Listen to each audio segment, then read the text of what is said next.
Hey everyone, welcome to Judiciary Plus. Welcome to the second part of Legal GK for DJS. हम run कर रहे हैं series legal GK के लिए और आज ये दूसरी सीरीज़ है, दूसरा पार्ट है इस सीरीज़ का। हमने ऑलरेडी 3 केसेस डील कर लिए थे हमने प्रीवियस वीडियो में। आज हम स्टार्ट करने वाले हैं अपने फोर्थ केस के साथ, जो कि है कास्कासन कौशल वर्सेस स्टेट ऑफ बिहार। ये 2022 का केस है and this is very much important case. ठीक है, ये बेसिकली जो केस था हमारा 498A ऑफ आईपीसी से रिलेटेड है, जो कि क्रूएलिटी के बारे में बात करता है। तो बेसिकली इसमें सुप्रीम कोर्ट ने क्या कहा था और ये केस क्या था, तो चलिए देखते हैं। In a dowry demand and harassment case where a woman has lost criminal complaint against her husband and in laws but no specific role was attributed to the in laws. ठीक है, अब ये केस जो था basically ये एक dowry demand का case था और हरासमेंट का केस था, जहाँ पे वुमेन ने कंप्लेंट किया था, क्रिमिनल कंप्लेंट किया था अपने हस्बैंड के अगेंस्ट और इन लॉज के अगेंस्ट, जहाँ पे कोई स्पेसिफिक रोल जो था ना वो एट्रीब्यूट नहीं किया गया था इन लॉज को। यहाँ शो हो रहा था कि इन लॉज का कोई रोल नहीं है इस चीज़ में, हरासमेंट में या डॉरी डिमांड में। तो यहाँ बेंच बैठी थी कृष्णा मुरारी, जस्टिस कृष्णा मुरारी और जस्टिस ऐसे नाजीर की, जहाँ इन्होंने हेल्ड किया कि एक इनजस्ट है कि अगर इन लॉज को फोर्स किया जा रहा है कि वो जो है ट्रायल इनको फेस करना पड़ रहा है, जहाँ की उनका कोई एट्रीब्यूशन ही नहीं है इस हरासमेंट के रोल में, फिर भी उनको उस चीज़ के से गो थ्रू होना पड़ रहा है, ट्रायल में जाना पड़ रहा है और जो है उन पे गलत एलिगेशंस लगाए जा रहे हैं, तो उन पे ऐसा नहीं किया जा सकता है। Where the relatives of the complainant husband are force to undergo trial, तो ऐसा नहीं किया, फोर्स नहीं किया जा सकता है। अगर ऐसा नहीं लगाया जाता है, डॉरी डिमांड और हरासमेंट का केस नहीं लगाया जा सकता है जहाँ पे उनका रोल जो है कोई स्पेसिफिक रोल अट्रीब्यूट नहीं किया जा रहा है। यहाँ कोर्ट ने ऑब्जर्व किया जो क्रिमिनल ट्रायल चल रहा है, जो कि लीड कर रहा है इवेंचुअली एक्विटल हो रहा है। यहाँ पे इवेंचुअली जो रिजल्ट आ रहा है ट्रायल का वो है एक्विटल, और इसके कारण जो है ना सीवियर स्कार्स लग जाता है एक्यूज पे कि ये जो 498A का केस होता है ना, ये बहुत ही ग्रेव ये सेक्शन है, और एक बार अगर ये केस लग गया ना तो वैसे भी सोसाइटी के नज़र में जो है वो मान लेती है कि आप तो एक्यूज हो ही, भले ही आपको बाद में एक्विटल मिल गया, आपको उसी नज़र से देखा जाता है। तो वो ज़िंदगी भर के लिए एक स्कार लग जाता है उनके पे, जहाँ और ऐसे कंडीशन में जहाँ पे कोई स्पेसिफिक रोल ही एट्रीब्यूट नहीं किया जा रहा है, तो कोर्ट ने ऑब्जर्व किया कि ऐसा एक्सरसाइज जो है ना इसको डिस्करेज करना चाहिए, क्योंकि ये ज़िंदगी भर के लिए स्कार लगा दे रहा है और जहाँ पे रिजल्ट तो एक्विटल का ही है फिर भी।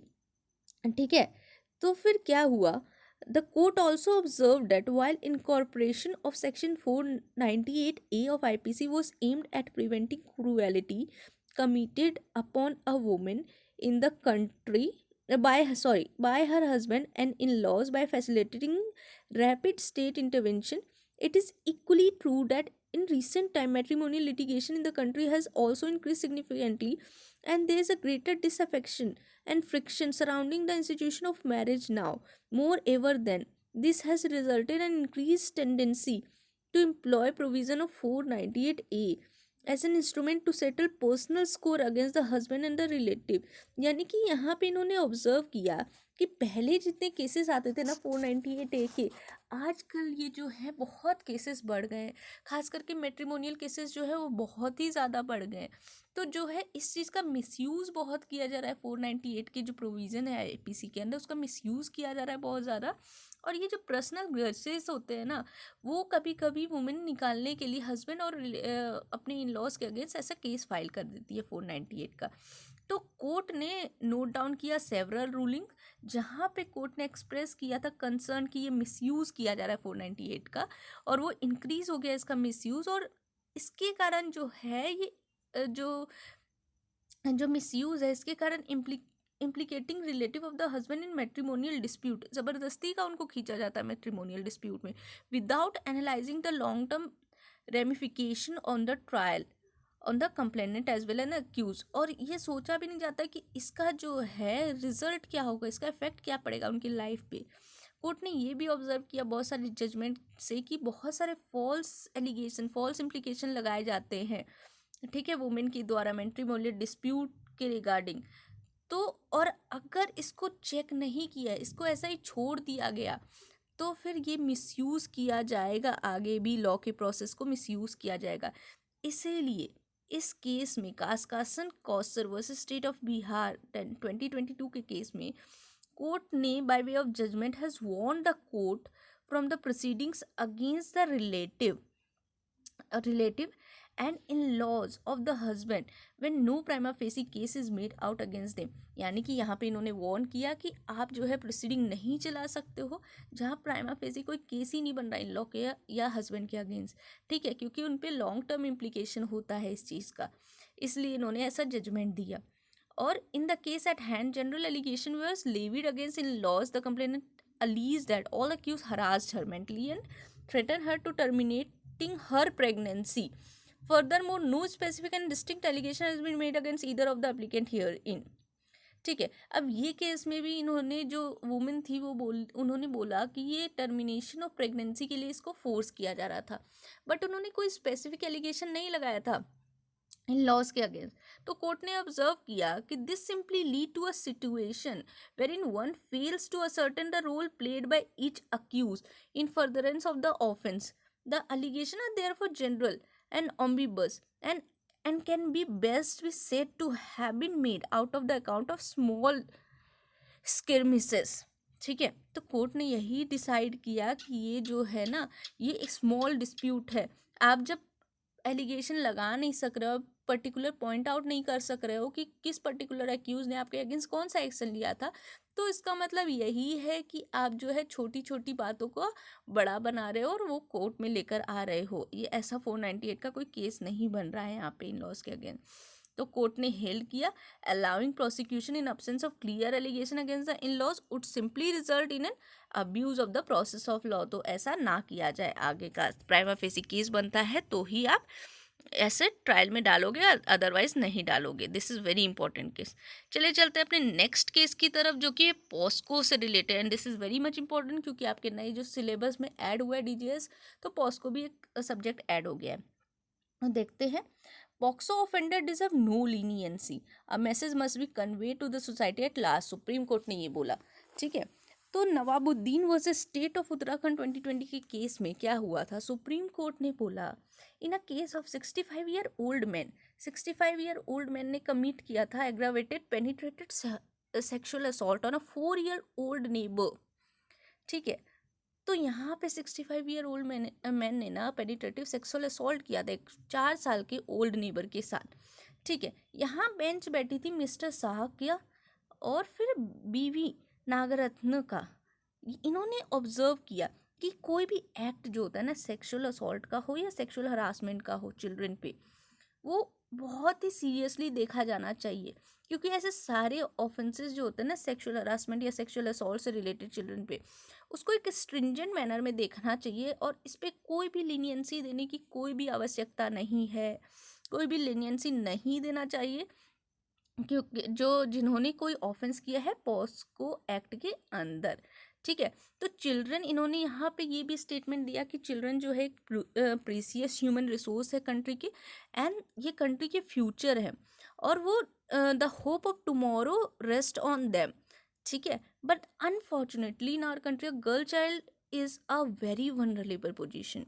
There are different modes of her exploitation, including sexual assault and sexual abuse. In our view, exploitation of children in such a manner is a crime against humanity and the society. Therefore, children, and more particularly the girl child, deserve full protection and need greater care and protection whether in urban or rural areas। तो ये इन्होंने इस case में बोला था। फिर court ने observe किया कि जब वो अवॉर्ड करते हैं ना सुटेबल पनिशमेंट, ठीक है, सेक्सुअल असॉल्ट या सेक्सुअल हरासमेंट का, तो एक मैसेज कन्वे करना चाहिए सोसाइटी एट लार्ज को कि अगर किसी पर्सन ने कमिट किया ना ऐसा ऑफेंस पॉक्सो एक्ट के अंदर majorly sexual assault, sexual harassment या कोई अदर एक्ट, ठीक है, जो पोर्नोग्राफी पर्पस के लिए हुआ होगा, तो उनको पनिशमेंट कितनी देनी चाहिए, उनको पनिशमेंट एडिक्वेटली देना चाहिए और कोई लीनियंसी नहीं रखनी चाहिए इस पर, क्योंकि ये एक जो है बहुत ही हीनियस क्राइम है। ठीक है, जो केस होते हैं सेक्सुअल असॉल्ट के और हरासमेंट के चिल्ड्रन पे, वो instances of perverse lust of sex where even innocent children are not spared in pursuit of debase sexual pleasure, इसलिए इन पे कोई लीनियंसी रखने की ज़रूरत ही नहीं है। इस केस में एक 65-year-old पर्सन ने 4 साल के ओल्ड नेबर के साथ सेक्सुअल असॉल्ट किया, जहां उसकी मदर जो गई थी वाटर फिच करने और उसके फादर जो गए थे वो वर्क पे गए थे। यहाँ पे इन्होंने कमिट किया aggravated penetrative sexual assault on her, ठीक है। और कोर्ट ने ऑब्जर्व किया ये जो एक्ट है ना, ये डेमोन्स्ट्रेट कर रहा है कि उसका मेंटल स्टेट और माइंडसेट क्या था एक्यूज का, ठीक है। As a neighbour in fact it was a duty of the accused to protect the victim girl when alone, ठीक है। उसकी ड्यूटी रहती है एज अ नेबर, क्या ड्यूटी रहती है हमारी कि हम उसको प्रोटेक्ट करें कि अगर वो 4 साल की लड़की अकेले है घर में, rather than exploiting the innocent person. और जो उस वल्नरेबल एज में है, victim was barely a 4-year girl. The accused, appealing towards the neighbor, the accused, instead of showing fatherly love, affection, and protection to the child against the evil of the society, made her the victim of lust. ठीक है। तो court ने observe किया ये एक case है trust और trust को बिट्रे करने का, सोशल वैल्यू को बिट्रे करने का। यहाँ सोशल वैल्यू को बिल्कुल इम्पेयर कर दिया गया है। इसीलिए कोर्ट ने जो है, कोर्ट का ओपिनियन है कि अक्यूज जो डिजर्व नहीं करता है कोई भी सिंपैथी या लीनियंसी, पनिशमेंट उसको देना है अंडर सेक्शन 6, और वो जो है 10 साल का रिग्रेस इम्प्रिजनमेंट उसको दिया जाए, जो कि लाइफ इम्प्रिजनमेंट तक भी उसको दिया जा सकता है। और इसका एज को कंसिडर करके और वो ट्यूबरक्लोसिस से सफ़र कर रहा है, ये सब देख के कोर्ट का ओपिनियन बना कि लाइफ सेंटेंस को कन्वर्ट कर देंगे 15 ईयर्स ऑफ रिग्रेस इम्प्रिजनमेंट और फाइन उसके साथ साथ, ठीक है। वो भी ट्रायल कोर्ट ने इसको इम्पोज किया, और ये जो है एडिक्वेट पनिशमेंट और commensurate the offence committed by the accused, ठीक है।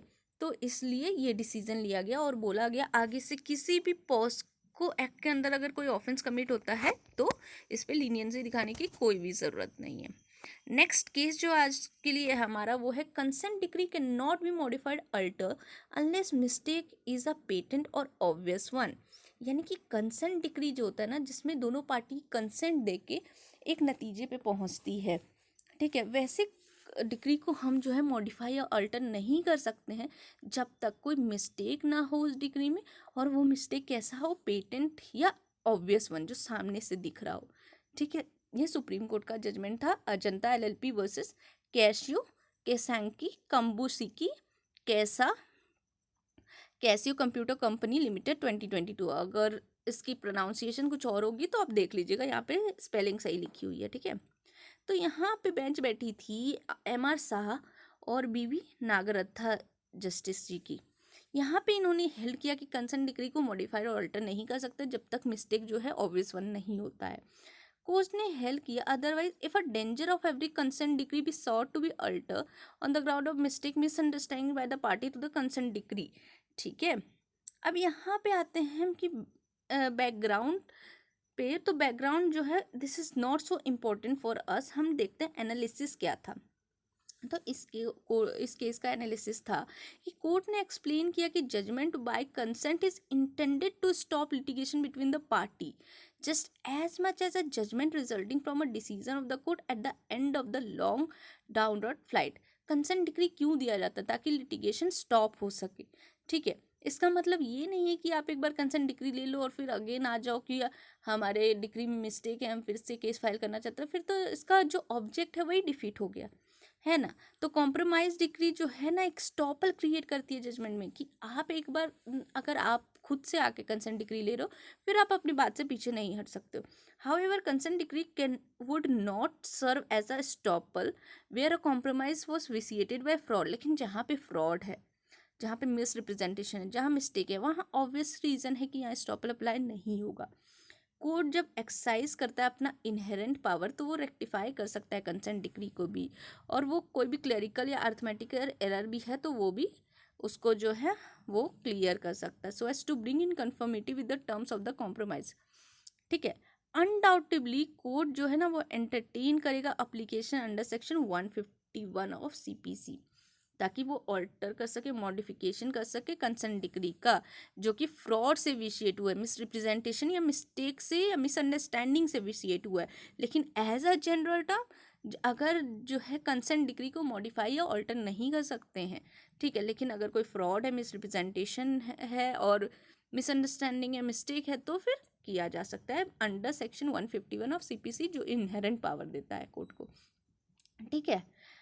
Corresponding between the advocate for the parties who are expert in law would show that there is no ambiguity or lack of clarity giving rise to any misunderstanding.